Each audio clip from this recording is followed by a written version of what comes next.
আমন্ত্রণ Jamuna television election special ballot বাক্স। এ পর্যায়ে শুরুতেই শিরোনাম।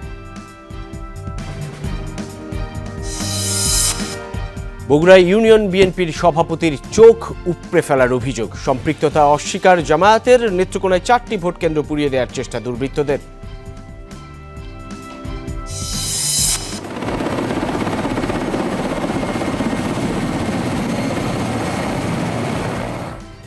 পাহাড়ের দুর্গম এলাকায় হেলিকপ্টারে পৌঁছে দেওয়া হচ্ছে নির্বাচনী সরঞ্জাম ও জনবল। কাল দেশ জুড়ে কেন্দ্রে কেন্দ্রে পৌঁছাবে ভোট গ্রহণ সামগ্রী।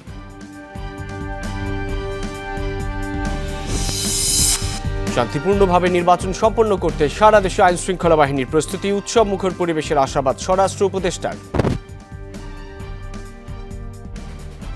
অন্যান্য নির্বাচনগুলিতে যেরকম সহিংসতা হতো এবার কিন্তু ওইরকম আল্লাহ দিলে এখন পর্যন্ত হয় না। আমরা আশা করব যে সামনে হবে না।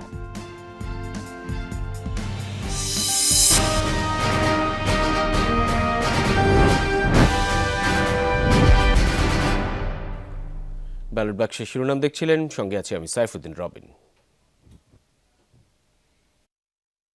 এই রমজানে টেস্টিং সল্ট মুক্ত চপস্টিক ইনস্ট্যান্ট নুডলসে পাচ্ছেন 10 থেকে 25 টাকা পর্যন্ত ছাড়।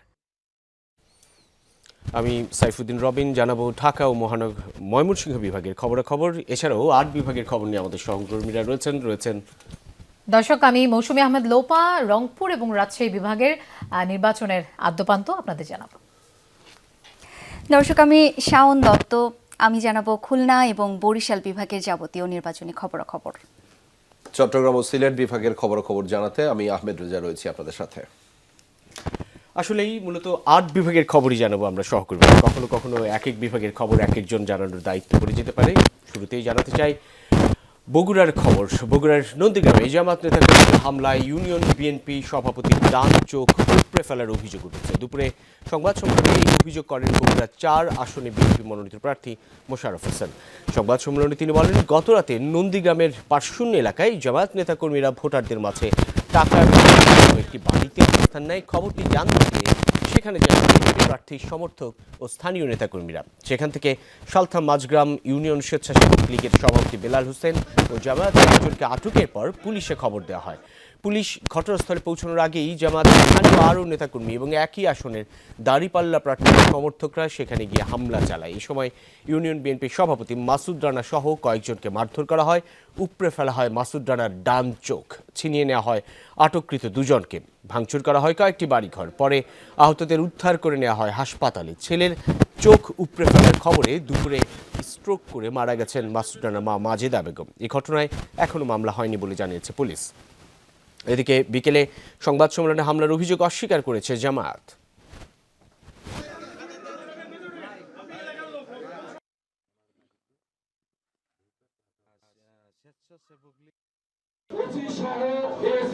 যারা আছে এবং যারা সরকারি রিটার্নিং অফিসার তারা ব্যবস্থা নেয়নি, আমরা অতি দ্রুত তাদেরকে ক্লোজ করে নতুন অফিসার অ্যাপয়েন্টমেন্ট করার জন্য বিনীতভাবে অনুরোধ করছি। তাছাড়া যদি ঘটনা ঘটে তারা বলবে দেখছি আর দেখতেছি, ততক্ষণে সব ইচ্ছা খতম হয়ে যাবে।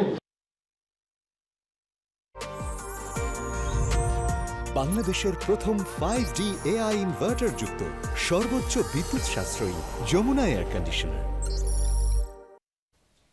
এই খবরের বিস্তারিত আরও জানার প্রয়োজন নেই মনে হচ্ছে। আপনার কাছ থেকে নিশ্চয়ই তাই দর্শক, খুবই দুঃখজনক একটি ঘটনা আসলে, যে একজনের চোখ কিভাবে উপড়ে তুলে নেওয়া যায় এবং সেটি তার পরিবারে কতটা প্রভাব ফেলে যে তার বৃদ্ধ মা স্ট্রোক করে মারা পর্যন্ত যায়। এই খবরাখবর আমাদেরকে জানাচ্ছিলেন আমাদের বগুড়ার সহকর্মী মেহেরুল সুজন। আরও একবার আমরা তার কাছে যেতে চাই। সুজন, এই মুহূর্তে আহত মাসুদ রানার শারীরিক অবস্থা সম্পর্কে জানতে চাই, পুলিশ কি বলছে সেটি যেমন বলবেন, সেই সঙ্গে জানতে চাই তার পরিবারের কি অবস্থা।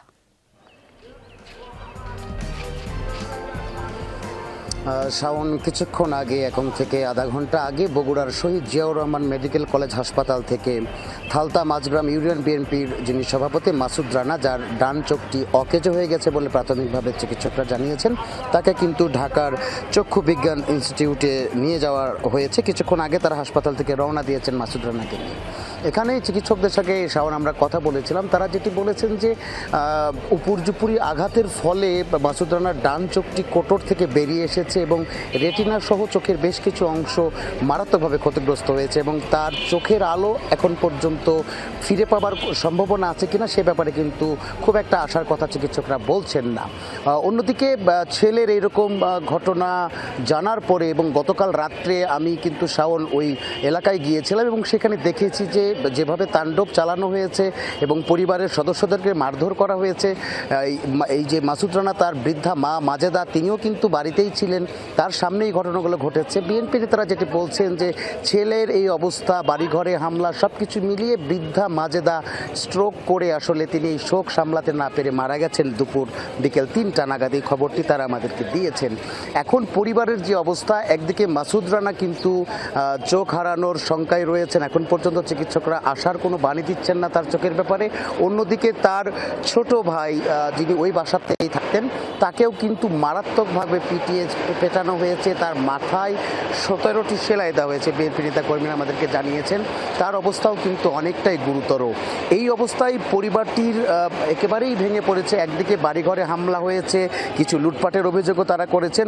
অন্যদিকে মাসুদ রানা যিনি ইউনিয়ন বিএনপির সভাপতি, তার কিন্তু চোখের আলো নিভে যেতে বসেছে। সব কিছু মিলিয়ে বিপর্যস্ত একটা অবস্থার মতো এই পরিবারটি রয়েছে। অন্যদিকে বিএনপি কিন্তু দাবি করছে যে এইরকম যদি আইন শৃঙ্খলা পরিস্থিতি থাকে তাহলে সুষ্ঠু ভোট নিয়ে তাদের শঙ্কা রয়েছে। নিশ্চয়ই একটা শঙ্কা থেকেই যায়। মেহেরুল সুজন, অনেক ধন্যবাদ আপনাকে। রেজা, যে ধরনের সহিংসতা আমরা শুনলাম, এই ধরনের সহিংসতা আর না ঘটুক এমনই প্রত্যাশা নিশ্চয়ই সাধারণ মানুষ করছে, সে সঙ্গে আমরা সবাই করছি। নিশ্চয়ই, এবং নির্বাচনকালীন এই সহিংসতাগুলোই হচ্ছে সবচাইতে উদ্বেগজনক এবং হতাশার। অবশ্যই আমরা সকালবেলা থেকেই প্রত্যাশা করছিলাম মূলত এই ধরনের পরিস্থিতি যেন আর না হয়। তবে আরও একটি সহিংসতা এবং সংঘর্ষের খবর আরেকটু জানাতে চাই। নেত্রকোনা সদরের 4টি ভোট কেন্দ্রে আগুন দিয়ে পোড়ানোর চেষ্টা করেছে দুর্বৃত্তরা। সোমবার রাত 1:30 নাগাদ কয়েকজন দুর্বৃত্ত পৌর শহরের পারলা সরকারি প্রাথমিক বিদ্যালয়ের একটি কক্ষে পেট্রোল ঢেলে আগুন ধরিয়ে দেয়। স্থানীয়রা টের পেয়ে আগুন নিয়ন্ত্রণে আনে। পরিযায়ী কেন্দ্রের কয়েকটি বেঞ্চ, পরে লাইট সরকারি প্রাথমিক বিদ্যালয়, বমনমোহা সরকারি প্রাথমিক বিদ্যালয় এবং দড়িজাগি সরকারি প্রাথমিক বিদ্যালয় ভোটকেন্দ্রে অগ্নিসংযোগের চেষ্টা করা হয়। সকালে কেন্দ্রগুলো পরিদর্শন করে পুলিশ সহ আইন শৃঙ্খলা বাহিনীর সদস্যরা সিসি ক্যামেরার ফুটেজ বিশ্লেষণ করে জড়িতদের আইনের আওতায় আনার চেষ্টা চলছে বলে জানিয়েছে পুলিশ সুপার।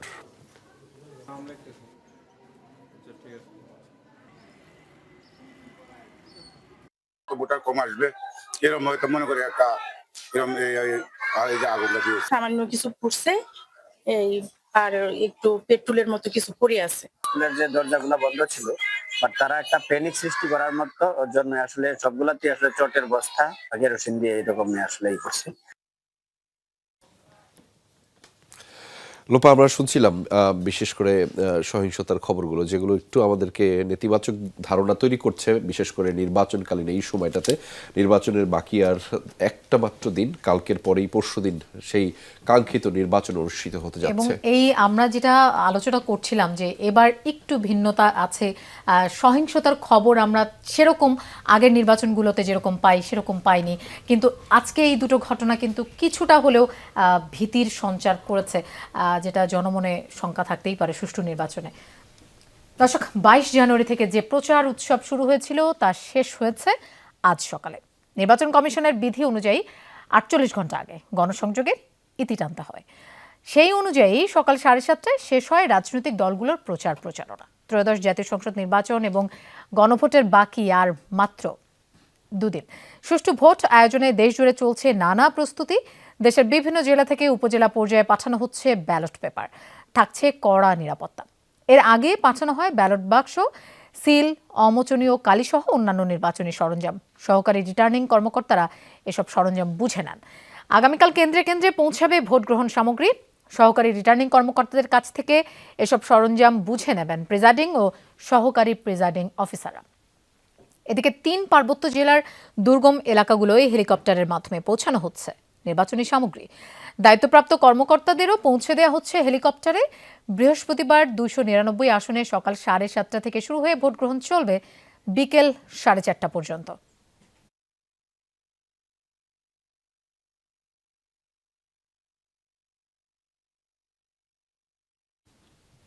দর্শক, আমরা দেখছিলাম নির্বাচনী যে সামগ্রী আছে সেগুলো পৌঁছানোর ব্যবস্থা ইতিমধ্যেই চলছে, কোনো কোনো জায়গায় পৌঁছেও গেছে। রবিন, আমাদের একেবারে মাঝে একটা দিন বাকি আছে।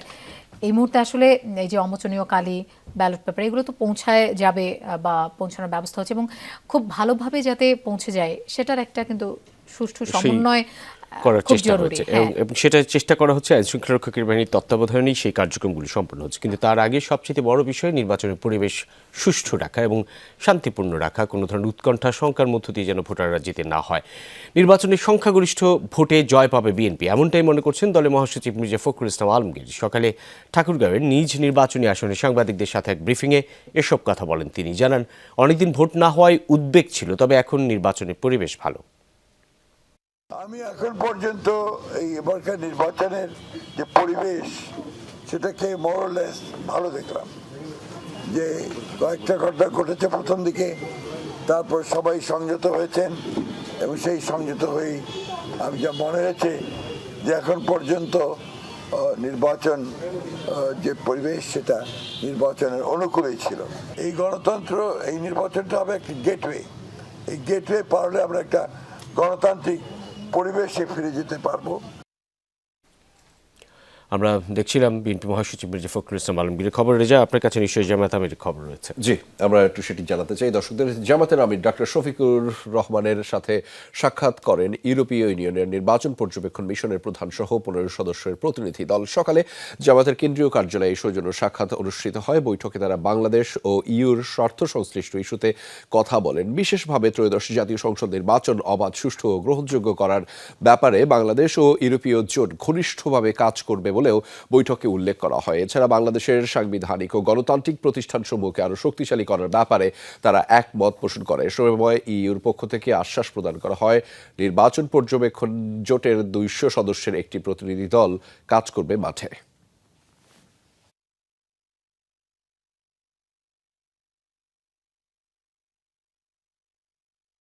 দর্শক, জানাচ্ছিলাম যে জামাতের আমিরের সাথে ইউরোপিয়ান ইউনিয়নের প্রতিনিধির খবর। লোপার কাছে যেতে চাই, সে আপনার কাছে নিশ্চয়ই আরো খবর রয়েছে।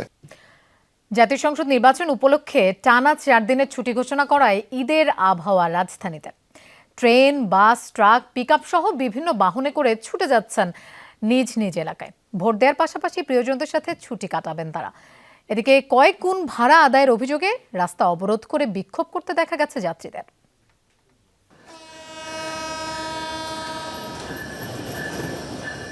ভোট দিতে হবে, তাই বাড়ি যাওয়া চাই। যে যেভাবে পারছেন রওনা দিয়েছেন গন্তব্যে। ভোটের ছুটি এনে দিয়েছে ঈদের আমেজ। পরিবার পরিজন সহ ছুটছেন অনেকে। কমলাপুর আর বিমানবন্দর রেল স্টেশনে দেখা যায় কাঙ্ক্ষিত ট্রেনের জন্য অপেক্ষমান যাত্রীদের ভিড়। ভিতরে জায়গা না পেয়ে ট্রেনের ছাদে চেপেছে শত শত মানুষ। ভোট দেবেন অনেক দিন পর, সেই আনন্দে যেন উবে গেছে যাত্রাপথের কষ্ট। সৌদি আরব 24 বছর কাটাইছি, এর মধ্যে জীবনে একবার ভোট দিছি পৌরসভার চেয়ারম্যানের, আর কোনো ভোট দিতেছি না। ইনশাল্লাহ যাইতাছি। আমার মনের আশা যে 17 বছর পর একটা ব্যালট পেপার নেবো, একটা সিল নেবো, টেবিলে একটা সিল মারবো। ভোট দেওয়া লাগবে স্যার, ভোট তো কখনো দিই নাই, প্রথম ভোট দেব। ঈদের মতো একটা আনন্দ যে অনেকদিন ভোট দিতে পারি নাই, এবার যে একটা ভোট দেব। ভেঙে এই পর্যন্ত আসছে, এখান থেকে এসে তো এই ভোগান্তির মধ্যে পড়ছে। আমি তো ভোট দেওয়ার জন্য যাইতেছিলাম। সমান চাপ সড়ক পথে। রাজধানীর মহাখালী, গাবতলী আর সায়েদাবাদ বাস টার্মিনালে উপচে পড়া ভিড়। পরিবহনগুলোর বিরুদ্ধে বাড়তি ভাড়া আদায়ের অভিযোগ ঘরমুখ যাত্রীদের। ভোগান্তি আজকে, এটা তো স্বাভাবিক, সবার মেনে নিতে হবে। এটা যাওয়া আসাটা একটু হচ্ছে ঝামেলা, এমনি ভোটের আমেজ ভালোই লাগতেছে। মূল্যবান যে ভোটটা আছে সেটা আমাদের এলাকায় যে পরিবারের সাথে একসাথে দিব। কোনো গাড়ি নাই, এখন ভাড়া যাই না, একটু মানে যাইতে তো হবে। বেলা বাড়ার সাথে গাজীপুরে, ঢাকা টাঙ্গাইল ও ঢাকা ময়মনসিংহ মহাসড়কে বাড়তে থাকে যানবাহনের চাপ। কয়েক গুণ ভাড়া আদায়ের মধ্যেই এক পর্যায়ে সড়ক থেকে উধাও হয়ে যায় বাস। এতে ক্ষুব্ধ হয়ে চান্দনা চৌরাস্তা, রাজেন্দ্রপুর চৌরাস্তা ও মাওনা এলাকায় কিছু সময় সড়ক অবরোধ করে যাত্রীরা। রাজনীতিপুর থেকে মামেশিংলা যাইতাম 100 টাকা দিয়া, আর তারা যাচ্ছে 700 টাকা দিয়া। আমরা কিভাবে যাব? একদম 500 টাকা করে ভাড়া নিচ্ছে। যেখানেই যাই ওই 500 নিচে নাই। পাবলিকের দুর্বলতার সুযোগ নিতেছে, এখন লোক বেশি দেখছে। রাজধানীতে দেখা গেছে গণপরিবহন সংকট। এই সুযোগে রিকশা অটোরিকশা চালকরা ভাড়া হাঁকাচ্ছেন ইচ্ছে মতো। তানভীর সিদ্দিক, টিপু, যমুনা নিউজ, ঢাকা। দর্শক, আমরা দেখছিলাম মানুষ কিভাবে নিজের ভোট প্রদানের জন্য বাড়ি ফিরছেন। একেবারে ঈদের মতো একটা আমেজ কিন্তু সবার মধ্যে, সবাই চান তার ভোটাধিকার প্রয়োগ করতে। রবিন, এই যে একটা আনন্দ উচ্ছ্বাস নিয়ে তারা বাড়ি যাচ্ছেন, ঠিক সেই মুহূর্তে সুযোগ বুঝে বাড়তি ভাড়া নেওয়ার যে প্রবণতা আমাদের দেশে, এটা কিন্তু শুধু এই সময় না, আমরা কিন্তু বরাবরই এটা দেখি যে একজন সাধারণ মানুষ বলছিলেন যে জনগণের দুর্বলতার সুযোগ নিচ্ছে, এবং এই সুযোগটা এই নির্বাচনের সময়ে ঘিরে, ভোটাধিকার প্রয়োগের সময়কে ঘিরে, কিংবা 4 দিনের ছুটি ভোটকে ঘিরে, সেই সময়টাকে ঘিরে যারা লোভের পড়ে নিচ্ছেন তারা নিশ্চয়ই নিজেদেরকে একবার প্রশ্ন করবেন। আমরা আরও একবার এইসব খবরই জানবো সহকর্মী আরাফাত রায়হান সাকিবের কাছ থেকে। মুন্সিগঞ্জ থেকে যুক্ত হচ্ছেন তিনি। সাকিব, কি অবস্থা? পদ্মা পারাপারে ভিড় কেমন? লোকজন যাচ্ছেন, ছুটছেন গ্রামের বাড়ি, নিজ এলাকায় ভোট প্রয়োগের জন্য, যে যেখানকার ভোটার, মানুষের এই যাতায়াতটা কতটা সহজ হচ্ছে? দেখুন, আসলে পদ্মা সেতু হয়ে দক্ষিণবঙ্গের 21 জেলার ঘরমুখ মানুষকে আমরা ঈদের সময় যেমন ভাবে বাড়ি ছুটতে দেখি, বাড়ি ফিরতে দেখি, ঠিক এমন ভাবেই কিন্তু আসলে এই মুহূর্তে এই জায়গাটিতে আসলে মানুষের ঢল রয়েছে, এবং বিশেষ করে মোটর সাইকেল আরোহীদের কিন্তু বেশ একটি চাপ রয়েছে। এবং আমরা দেখতে পাচ্ছি পদ্মা সেতুর যে টোল প্লাজার, মাওয়া টোল প্লাজার অংশের যে মোটরসাইকেল পারাপারের জন্য যে একটি ডেডিকেটেড লেন রয়েছে, এবং একই সাথে আরো একটি ডেডিকেটেড লেন করে দেওয়া হয়েছে, এবং 2টি লেন দিয়ে কিন্তু এই মুহূর্তে মোটরসাইকেল পারাপার করা হচ্ছে। তবে যানবাহনের কিন্তু একটি দীর্ঘ সারি রয়েছে, এবং আমরা বেশ কয়েক ঘন্টা ধরে এখানে উপস্থিত রয়েছি। একই চিত্র দেখতে পাচ্ছি ঢাকা থেকে, কিন্তু আসলে একটি স্রোতের মতো করে কিন্তু আসলে এখানে মানুষ আসছে, এবং গরমুখ মানুষ তারা কিন্তু আসলে তাদের এই পদ্মা সেতু পাড়ি দিয়ে তারপরে ঘরের উদ্দেশ্যে রওনা হচ্ছে। এবং আরেকটি বিষয় বলে রাখি যে আজ রাত থেকে কিন্তু মোটরসাইকেল চলাচলের নিষেধাজ্ঞা থাকবে। সেক্ষেত্রে কিন্তু মোটরসাইকেল আরোহীদের একটি বেশি চাপ রয়েছে, এবং ঈদের ছুটির মতো এই মুহূর্তে কিন্তু মানুষ তাদের ত্রয়োদশ জাতীয় সংসদ নির্বাচনে ভোট গ্রহণের কার্যক্রমে তাদের অংশগ্রহণ নিশ্চিত করার জন্য তারা কিন্তু এই মুহূর্তে ছুটছে। দেখতে পাচ্ছি কেউ বন্ধুর দলে, কেউ সপরিবারে কিন্তু পদ্মা সেতুর এই যে টোল প্লাজা হয়ে তারা কিন্তু আসলে বাড়ির পানে ছুটছে, এবং অনবরত কিন্তু মোটরসাইকেলের এই সারি এখানে আসছে। এবং কিছুক্ষণ আগে আমরা দেখেছিলাম যে 4টি লেন হয়ে কিন্তু মোটরসাইকেল পারাপার করা হচ্ছে, তবে এই মুহূর্তে 2টি লেন হয়ে পারাপার করা হচ্ছে, এবং চাপ বাড়লে কিন্তু লেনগুলো বাড়িয়ে দেওয়া হচ্ছে। অর্থাৎ যানবাহনের কিন্তু অব্যাহত একটি ঢল রয়েছে এই মুহূর্তে মাওয়া পদ্মা সেতু এলাকায়। অনেক অনেক ধন্যবাদ সহকর্মী আরাফাত রায়হান সাকিব। ত্রয়োদশ জাতীয় সংসদ জাতীয় নির্বাচন সামনে রেখে সারা দেশে নেওয়া হয়েছে ব্যাপক প্রস্তুতি। নির্বাচন সুষ্ঠু ও নির্বিঘ্ন করতে মাঠে প্রস্তুত আইন শৃঙ্খলা রক্ষাকারী বাহিনী। শহরের গুরুত্বপূর্ণ সড়ক ও জনসমাগমপূর্ণ এলাকায় চলছে যৌথ বাহিনীর মহড়া। দেশের নির্বাচনের ইতিহাসে এর আগে এমন প্রস্তুতি নেওয়া হয়নি বলে জানিয়েছেন স্বরাষ্ট্র উপদেষ্টা। সুষ্ঠু ভোট গ্রহণের জন্য সার্বিকভাবেই প্রস্তুতি নিয়েছে নির্বাচন কমিশন, প্রস্তুতি নিয়েছে আইন শৃঙ্খলা বাহিনীও। এরই ধারাবাহিকতায় মাঠে নেমেছে বাহিনীর সদস্যরা। শুরু হয়েছে বিশেষ মহড়া, চলছে তল্লাশি। দিনের মধ্যভাগে সিলেটের মদন মোহন কলেজে ভোটকেন্দ্র পরিদর্শন করেছে আইন শৃঙ্খলা রক্ষাকারী বাহিনী। বিচ্ছিন্ন কিছু ঘটনা ছাড়া বড় ধরনের কোনো হুমকি বা ঝুঁকি নেই বলে জানিয়েছে র্যাব। বলে সংখ্যালঘু ও চা শ্রমিক অধ্যুষিত এলাকাগুলোতে ভোটারদের নিরাপত্তায় নজরদারি চালাচ্ছেন আইন শৃঙ্খলা বাহিনী। আমরা ইতিমধ্যে বিশেষ একটি নির্দেশনা আমরা আমাদের সকল সদস্যকে প্রচার করেছি, যাহারা টহল কার্যক্রম পরিচালনা করছে তারা সেই এলাকাসমূহে যাচ্ছেন, ভোট কেন্দ্রসমূহ পরিদর্শন করছেন। ফরিদপুর জেলা প্রশাসকের কার্যালয়ে মতবিনিময় সভায় অংশ নেন স্বরাষ্ট্র উপদেষ্টা জাহাঙ্গীর আলম। তিনি বলেন, অতীতের সব নির্বাচনের চেয়ে এবার বেশি পরিমাণ আইন শৃঙ্খলা বাহিনীর সদস্য নিয়োজিত করা হয়েছে। অন্যান্য নির্বাচনগুলিতে যেরকম সহিংসতা হতো এবার কিন্তু ওইরকম আল্লাহ দিলে এখন পর্যন্ত হয় না। আমরা আশা করব যে সামনেও হবে না।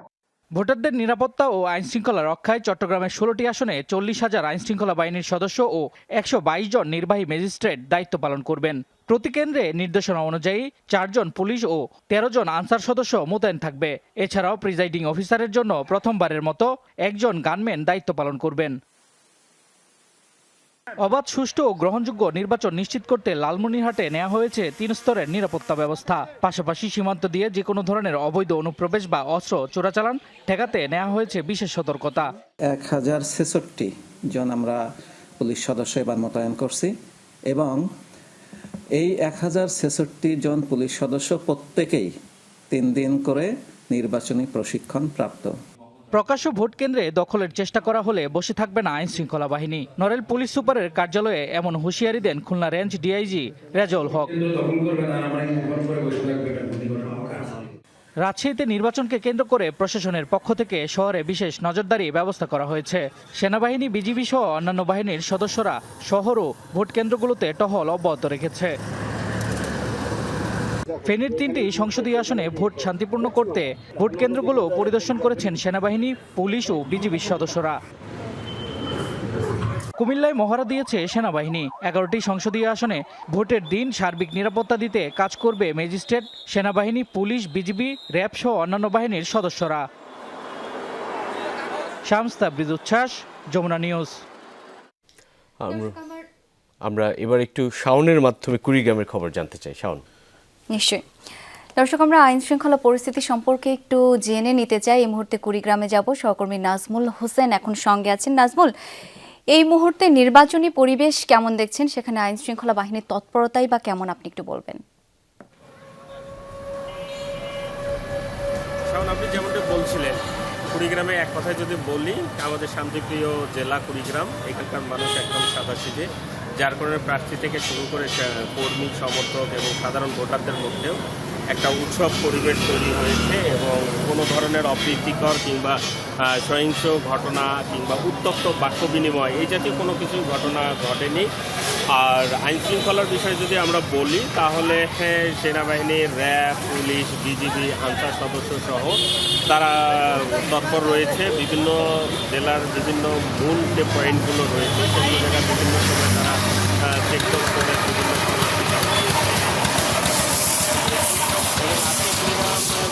আনসার প্রায় ৯,২০০ আনসার সদস্যদের তাদের জেলা প্রশিক্ষণ অনুষ্ঠিত হয়েছে। আগামীকাল তারা প্রিজাইডিং সহ নিজ নিজ কেন্দ্রগুলো যেখানটায় তাদের নির্বাচনী ডিউটি রয়েছে সেই কেন্দ্রগুলোতে প্রিজাইডিং সহ নির্বাচনী মালামাল নিয়ে তারা কেন্দ্রগুলোতে যাবে। তবে সময় যত ঘনিয়ে আসছে ভোটাধিকার প্রদানের জন্য কুড়িগ্রামবাসী কিন্তু উন্মুখ হয়ে আছে। তারা স্বাচ্ছন্দ্যে তাদের গেল 18 বছর যদি আমরা বলি তাহলে তারা যে বঞ্চনার শিকার ছিল 18 বছর ভোটাধিকার প্রদান থেকে, সেটা এবার বুঝতে চায়। এইরকম প্রত্যাশা এখানকার যারা সাধারণ ভোটার রয়েছে। আমরা দেখতেই পাচ্ছি সেনাবাহিনীর একটা টহল টিম যাচ্ছে। এরকম জেলা প্রতিটি 9টি উপজেলা রয়েছে কুড়িগ্রামের 4টি আসনে, কিন্তু সেনাবাহিনী সহ আইন শৃঙ্খলা বাহিনীর ব্যাপক তৎপরতা রয়েছে, যার কারণে মানুষও কিন্তু সন্তুষ্ট এবার পরিবেশ নিয়ে। নাজমুল, অনেক ধন্যবাদ আপনাকে। নাজমুল যেমনটি বলছিলেন যে কুড়িগ্রামের মানুষ বেশ সন্তুষ্ট আইন শৃঙ্খলা ব্যবস্থা এবং সার্বিক পরিবেশ নিয়ে। পুরো দেশ জুড়ে কিন্তু আইন শৃঙ্খলা রক্ষাকারী বাহিনীরা প্রস্তুত রয়েছেন। তারা আলাদা একটি নিরাপত্তা বলয় তৈরি করেছেন যাতে ভোটারদের মনে একটি আলাদা স্বস্তি প্রকাশ হয় এবং তারা নির্বিঘ্নে গিয়ে আগামী পরশুদিন জাতীয় নির্বাচন তাদের ভোটাধিকার প্রয়োগ করতে পারেন। সংখ্যালঘুদের ভোট কেন্দ্রে না যেতে হুমকি দেয়া সহ রিটার্নিং কর্মকর্তার কাছে নানা অভিযোগ করেছেন সিলেট 6 আসনে বিএনপি প্রার্থী ইমরান আহমদ চৌধুরী। দুপুরে সিলেটের রিটার্নিং কর্মকর্তার কার্যালয়ে গিয়ে লিখিত অভিযোগ জমা দেন তিনি। পরে সাংবাদিকদের জানান, সিলেট 6 আসনে বহিরাগতদের প্রবেশ করাচ্ছে একটি রাজনৈতিক দল। এর মধ্য দিয়ে কেন্দ্র দখলের চেষ্টা হতে পারে বলে জানান তিনি। এ সময় তিনি আরও শঙ্কা এবং অভিযোগ প্রকাশ করেন। বলেন, আগে থেকেই বিয়ানীবাজার উপজেলায় সেনাবাহিনী মোতায়েনের দাবি জানালেও তা উপেক্ষা করা হয়েছে। এতে জনমনে প্রশ্ন দেখা দিয়েছে। সিলেটের 2-3 আসনে আমাদের অপোজিশন যারা আছেন তাদের ক্যান্ডিডেট না থাকায় তাদের সব জায়গা থেকে তাদের লোকজন নিয়ে আমাদের এলাকায় জড়ো করে সেন্টার দখল করতে পারে, এটা একটা শঙ্কা আছে। সেই শঙ্কা থেকে আমাদের সেই অভিযোগটি। এবং শুধু এইটা না, আরও অনেক সমস্যাগুলো আছে, যেমন সংখ্যালঘুদের হুমকি দেওয়া হচ্ছে তারা যাতে ভোট সেন্টারে না যায়। দর্শক, এই মুহূর্তে যেতে চাই সিলেটে, সেখান থেকে যুক্ত রয়েছেন সহকর্মী নাবিল হোসেন। তার মাধ্যমে জানাবো সেখানকার সবশেষ তথ্যগুলো। নাবিল, ঝুঁকিপূর্ণ কেন্দ্রগুলোর নিরাপত্তা ব্যবস্থা কেমন জোরদার করা হয়েছে? আইন শৃঙ্খলা মোতায়েন নিয়ে নিশ্চয়ই আপনার একটি ধারণা রয়েছে এবং আপনি সেখানে দেখেছেন, পর্যবেক্ষণ করেছেন, সরেজমিনে দেখেছেন, সেগুলোর বিস্তারিত আমাদেরকে জানাবেন। দেখুন, আমরা এই মুহূর্তে আছি সিলেটের রিকাবি বাজার পয়েন্টে। কিছুক্ষণ আগে, অর্থাৎ আমাদের লাইভে সংযুক্ত হওয়ার 2-3 মিনিট আগে এখান থেকে আসলে আমরা দেখেছি যে যৌথ বাহিনীর যে মহড়া, সেই মহড়ায় সেনাবাহিনীর সদস্যরা, সেই মহড়ায় পুলিশ, বিজিবি, র্যাব, প্রত্যেক আইনশৃঙ্খলা রক্ষাকারী বাহিনী যারা সদস্যরা, তারা কিন্তু এখানে মহড়া দিয়ে গেছেন। এবং আমরা কিছুক্ষণ আগে যিনি যিনি সিইও এখানকার র্যাব 9-এর, তিনি কথা বলেছেন। তিনি বলেছেন যে আইন শৃঙ্খলা রক্ষার জন্য, নির্বাচন শান্তিপূর্ণভাবে অনুষ্ঠিত হওয়ার জন্য যত রকমের ব্যবস্থা প্রয়োজন, ঠিক তত ব্যবস্থা আসলে রাখা হবে। এখন পর্যন্ত আমরা যেটি জানতে পেরেছি, সিলেট বিভাগে 4টি জেলায় আসলে 2643টি ভোট কেন্দ্র রয়েছে। প্রশাসন এখন পর্যন্ত অতি গুরুত্বপূর্ণ হিসেবে 363টি কেন্দ্রকে তারা নির্বাচিত করেছে, যেগুলোকে আসলে অতি গুরুত্বপূর্ণ হিসেবে তারা বিবেচনা করছে। এর বাইরে 900টি কেন্দ্রকে গুরুত্বপূর্ণ এবং বাকি যে 1380টি কেন্দ্র রয়েছে সেগুলিকে সাধারণ কেন্দ্র হিসেবে তারা ঘোষণা করেছে, কিংবা তারা সেটিকে বিবেচনা করছে। অতি গুরুত্বপূর্ণ এবং গুরুত্বপূর্ণ যেসব কেন্দ্র রয়েছে সেই কেন্দ্রগুলোতে অতিরিক্ত আসলে পুলিশিং ব্যবস্থা, আইন শৃঙ্খলা রক্ষাকারী বাহিনী বা বিজিবি, সেনাবাহিনীর টহল যাতে সেখানে থাকে, র্যাবের টহল যাতে সেখানে থাকে, সেই রকমের সকল ব্যবস্থা রিটার্নিং কর্মকর্তা আমাদেরকে জানিয়েছেন সেখানে রাখা হয়েছে। এবং এখন পর্যন্ত আসলে নির্বাচনী পরিবেশ, আমরা প্রচারণাকালীন আমরা সময় যেটি দেখেছি যে বড় ধরনের কোনো সংঘাত আমাদের চোখে পড়েনি। প্রার্থীরা অনেকটা নির্বিঘ্নে উৎসবমুখর পরিবেশে প্রচারণা চালিয়ে গেছেন। তবে শেষ দিকে এসে আমরা দেখেছি যে দলগুলোর মধ্যে পাল্টা অভিযোগের একটা আসলে আমরা অভিযোগ শুনতে শুরু করেছি। এতে করে আসলে ভোটাররা যারা আছেন তারা একটু শঙ্কিত। তারা মনে করছেন যে এই অভিযোগগুলো শেষ পর্যন্ত যাতে সংঘাতের রূপ না নেয়, কারণ ইতিমধ্যে আসলে আমরা সামাজিক যোগাযোগ মাধ্যম সহ, যেহেতু বাস্তবে আসলে প্রচারণা বা মাঠে প্রচারণাটা শেষ হয়েছে, ফলে সামাজিক যোগাযোগ মাধ্যমে আমরা প্রচারণা দেখেছি এবং সেই প্রচারণাকে কেন্দ্র করে কেন্দ্র বা এলাকায় যাতে কোনো ধরনের আসলে বিশৃঙ্খল পরিস্থিতি সৃষ্টি না হয়, সেজন্য ভোটাররা তারা এই আশা প্রকাশ করেছেন এবং প্রার্থীরা আশা প্রকাশ করছেন ভোটের গণনা পর্যন্ত প্রশাসন যাতে নিরপেক্ষ আচরণ করে, সেই প্রত্যাশাটুকু প্রার্থীদের পক্ষ থেকে দেখেছি। রেজা। নিশ্চয়ই নাবিল, আপনার মাধ্যমে জানছিলাম আপনাদের সিলেটের সবশেষ তথ্যগুলো এবং সেখানকার পরিস্থিতিগুলো আপনি খুব বিস্তারিত জানাচ্ছিলেন। বিশেষ করে নির্বাচনের সময় ঘনিয়ে আসার সাথে সাথে বাড়ছে উদ্বেগ, শঙ্কা, ভোটারদের মধ্যেও নানান ধরনের সমীকরণ ইতিমধ্যে শুরু হয়ে গিয়েছে। হ্যাঁ, যেটা বলছিলেন নাবিল, যে অভিযোগগুলো যেন সহিংসতায় পরিণত না হয়। বিভিন্ন ধরনের অভিযোগ তো রয়েছে, তেমন একটি অভিযোগ রয়েছে নির্বাচনে একটি মহল বোরকা পরে মুখ ঢেকে জাল ভোট দেওয়ার প্রস্তুতি নিচ্ছে। এমন অভিযোগ করেছেন ফরিদপুর 3 আসনের বিএনপি মনোনীত প্রার্থী চৌধুরী নায়েব ইউসুফ। প্রশাসনকে নিরপেক্ষ অবস্থানে থাকার আহ্বান জানিয়েছেন তিনি। সকালে ফরিদপুর শহরের কমলাপুরে ময়েজ মঞ্জিলে সাংবাদিকদের সাথে মতবিনিময় করেন বিএনপি প্রার্থী। তিনি বলেন, একটি দলের নারী কর্মীরা বাড়ি বাড়ি গিয়ে মহিলাদের বিভ্রান্ত করে বিকাশ নম্বর সংগ্রহ করছে। এই বিষয়ে প্রশাসনের তরফ থেকে ব্যবস্থা গ্রহণের দাবিও জানিয়েছেন তিনি।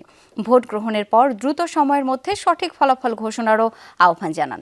সেই সাথে ভোট গ্রহণ ও ফলাফল ঘোষণা হওয়া পর্যন্ত সুষ্ঠু পরিবেশ বজায় রাখতে নিজ দলের কর্মী সমর্থকদের শান্ত থাকার অনুরোধ জানিয়েছেন তিনি।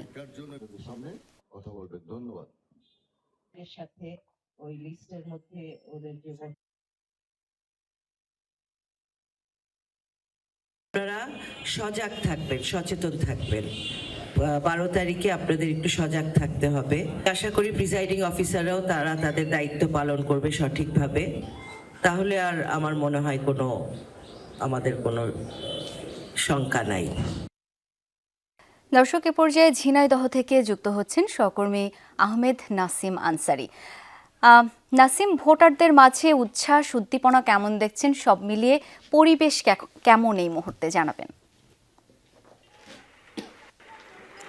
ঝিনাইদহে কিন্তু 4টি আসনে ভোট এবার অনুষ্ঠিত হবে। এই 4টি আসনের ভিতরে প্রায় 13 লক্ষ ভোটার আগামী 12 ফেব্রুয়ারিতে নির্বাচন আসছে। সেই নির্বাচনে কিন্তু অংশগ্রহণ করবেন।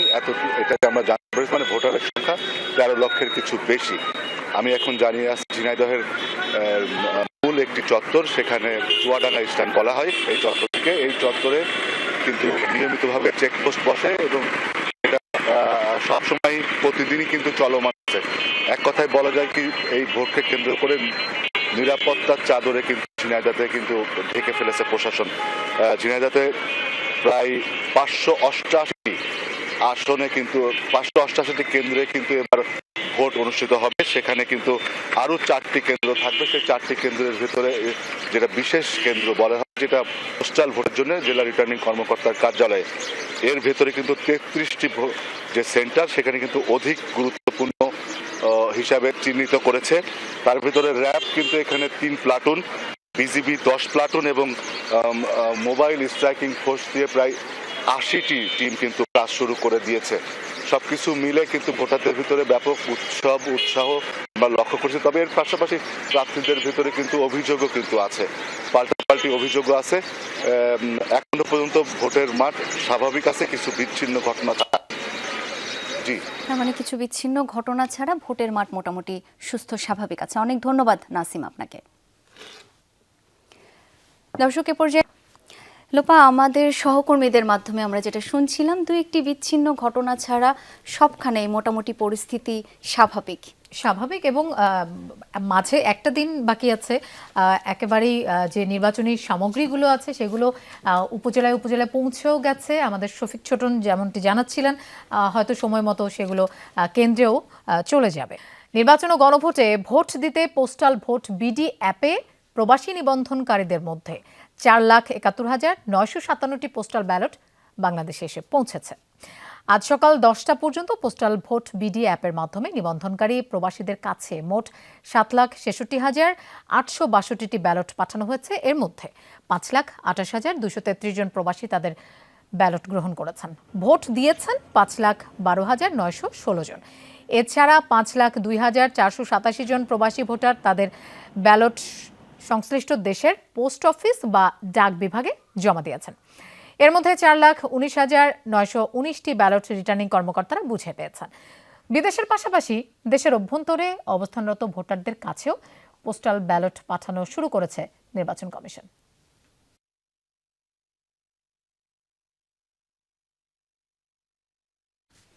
দর্শক, আমরা রাঙামাটিতে সরাসরি যেতে চাই। আমাদের সহকর্মী শামসুল আলম সেখানে আছেন। শামসুল, দুর্গম সব কেন্দ্রগুলোতে নির্বাচনী সরঞ্জাম পৌঁছেছে কিনা বা কিভাবে পৌঁছেছে, যদি একটা দুটো পৌঁছে থাকে সেটা কতটা নিরাপত্তা এবং কিভাবে নিয়ে যাওয়া হয়েছে সেই প্রসেসটাও একটু জানতে চাই। আর ভোটাররা কি বলছেন?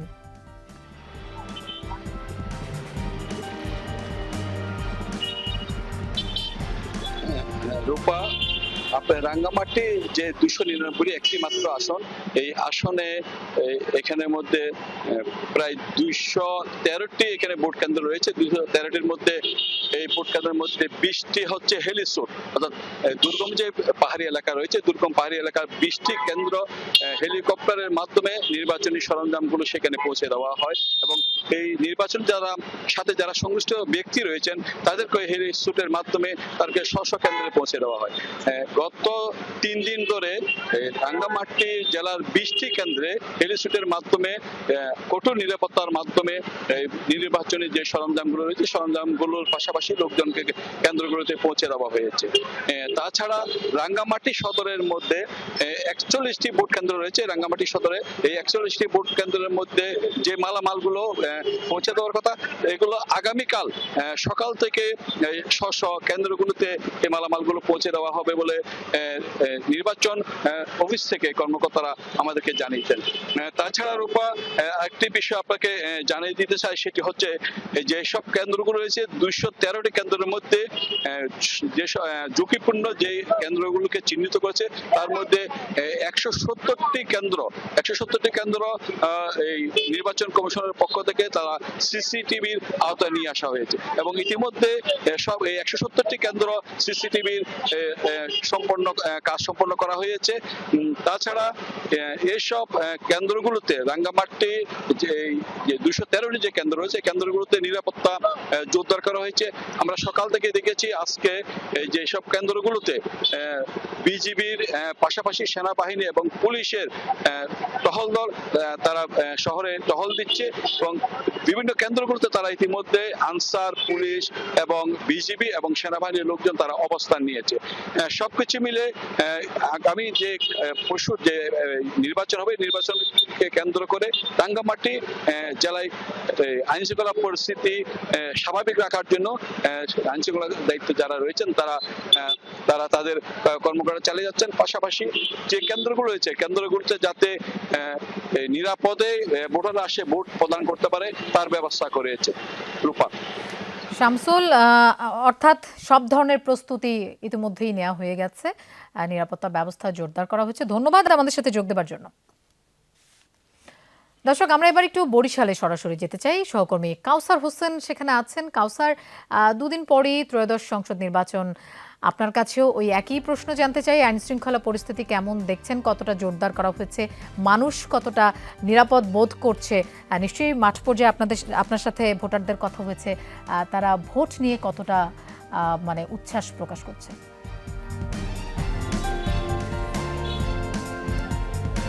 বরিশালের যে 6টি সংসদীয় আসন রয়েছে বরিশাল জেলা এবং 6টি সংসদীয় আসনে এখন পর্যন্ত আমরা যেটা দেখেছি তেমন বড় কোনো অপ্রীতিকর ঘটনা ঘটেনি এবং আইন শৃঙ্খলা সার্বিক পরিস্থিতি স্বাভাবিক রয়েছে।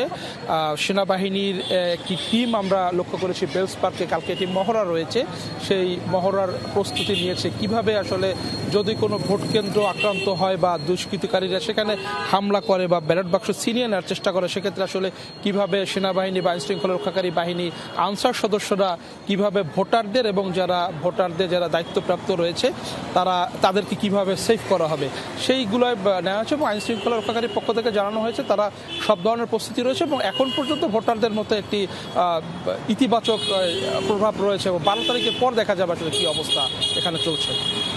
কাউসার, আপনাকেও ধন্যবাদ আমাদের সাথে যোগ দেওয়ার জন্য।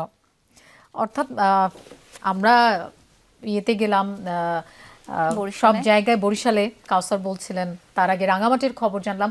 মোটামুটি প্রস্তুতি কিন্তু নিরাপত্তা ব্যবস্থা বেশ জোরদার করা হয়েছে। হ্যাঁ, একেবারে মাঝে আরো একটা দিন আছে, কোনো সহিংসতা যেন না ঘটে তেমনটাই প্রত্যাশাই আসলে আমরা সবাই করছি এবং মোটামুটি আগেও যেমনটি বলছিলাম 2-1টি বিচ্ছিন্ন ঘটনা ছাড়া তেমন কোনো সহিংসতার ঘটনা কিন্তু ঘটেনি, এখন পর্যন্ত ঘটেনি। তবে শঙ্কা থেকেই যাচ্ছে, কেননা যতই বেলা গড়াচ্ছে মনে হচ্ছে যেন উত্তাপ বাড়ছে। ভোটের ক্ষণ যতই কাছে ঘনিয়ে আসছে ততই সেই উত্তাপটা টের পাওয়া যাচ্ছে। নানান ধরনের বিচ্ছিন্নভাবে, বিক্ষিপ্তভাবে বেশ কিছু আসনে নানান ধরনের উত্তপ্ত পরিবেশ সৃষ্টি হওয়ার মতো ঘটনা ঘটেছে। তবে শেষ পর্যন্ত শান্তিপূর্ণভাবেই ভোট অনুষ্ঠিত হোক এমন প্রত্যাশা সকলের।